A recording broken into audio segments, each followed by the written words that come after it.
Assalamualaikum warahmatullahi wabarakatuh. Perkenalkan, saya Angga Setiawan dengan NIM 23067031 dari Prodi Pendidikan Teknik Mesin. Saya akan mempresentasikan hasil bacaan saya terkait mata kuliah Administrasi dan Supervisi Pendidikan. Ini identitas bukunya, daftar isi buku. Lanjut, Uh, yang pertama dasar-dasar kepemimpinan dalam pendidikan. Definisi kepemimpinan pendidikan.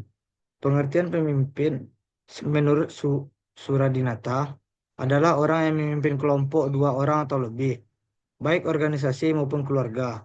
Sedangkan kepemimpinan adalah kemampuan seorang pemimpin untuk mengendalikan, memimpin, mempengaruhi pikiran, perasaan, atau tingkah laku orang lain untuk mencapai tujuan yang telah ditentukan sebelumnya. Menurut pendapat Winardi, bahwa pemimpin terdiri dari pemimpin formal dan pemimpin informal.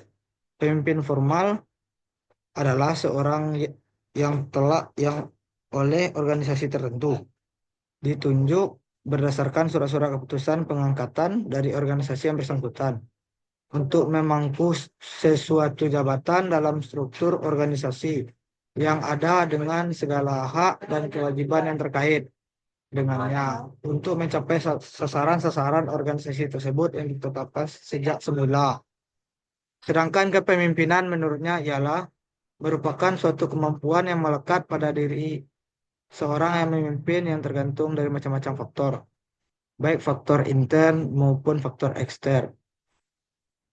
Siagian juga berpendapat bahwa kepemimpinan adalah keterampilan dan kemampuan seseorang mempengaruhi perilaku orang lain, baik yang kedudukannya lebih tinggi maupun lebih rendah daripadanya, dalam berpikir dan bertindak agar perilaku yang semula mungkin individualistik dan egosentrik berubah menjadi perilaku organisasional.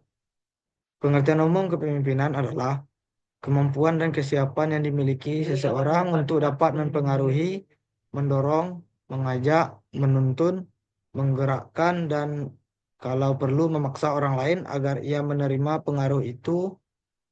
Selanjutnya berbuat sesuatu yang dapat membuat pencapaian suatu maksud atau tujuan tertentu. Yang B, tujuan dan fungsi kepemimpinan. Pertama, fungsi kepemimpinan pendidikan yang berhubungan dengan tujuan yang hendak capai.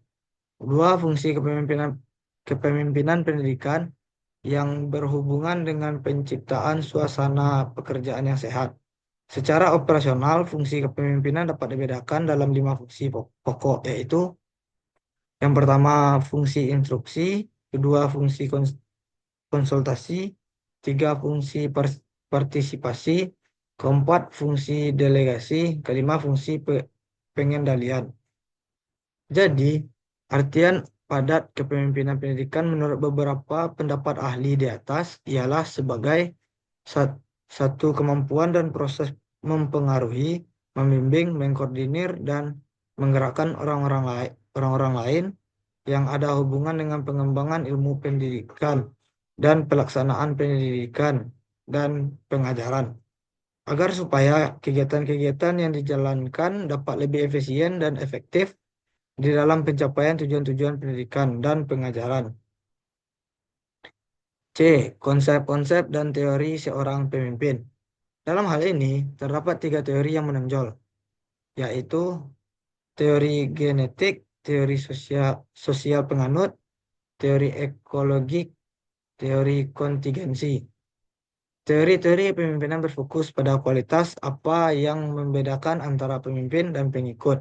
Di antara beberapa teori tersebut adalah Gridman teori, teori sifat, teori perilaku, kepemimpinan situasional. D. Unsur-unsur yang menentukan tingkah laku kepemimpinan.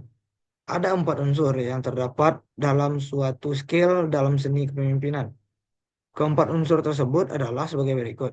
1. Otoritas atau kekuatan pemimpin. 2. Kemampuan dalam menyatu padukan sumber tenaga manusia yang memiliki daya-daya motivasi yang bervariasi setiap waktu dan situasi. Tiga, kemampuan dalam mengembangkan iklim kerja dalam merespon dan membangkitkan atau menimbulkan motivasi. Keempat, kemampuan dalam mengembangkan gaya-gaya kepemimpinan. Kesimpulannya adalah kepemimpinan dalam pendidikan merupakan fondasi utama dalam menciptakan lingkungan belajar yang efektif, kondusif, dan berorientasi pada peningkatan mutu pendidikan. Dasar-dasar kepemimpinan pendidikan meliputi kemampuan untuk menginspirasi, memotivasi, mengarah, serta mengelola sumber daya manusia dan sarana pendidikan secara efisien. Seorang pemimpin pendidikan, seperti kepala sekolah, harus memiliki integritas, visi yang jelas, kemampuan komunikasi yang baik, dan keterampilan dalam pengambilan keputusan. Ia juga perlu memahami prinsip-prinsip manajerial, kepemimpinan transformasional, dan pendekatan humanis dalam membina hubungan dengan guru, siswa, dan masyarakat. Kepemimpinan yang efektif dalam dunia pendidikan harus mendorong terciptanya budaya sekolah yang positif, meningkatkan kinerja guru dan siswa, serta mencapai tujuan pendidikan secara optimal. Oleh karena itu, penguatan dasar-dasar kepemimpinan sangat penting dalam upaya reformasi dan peningkatan kualitas pendidikan secara menyeluruh. Sekian, eh, sekian untuk presentasi saya. Assalamualaikum warahmatullahi wabarakatuh.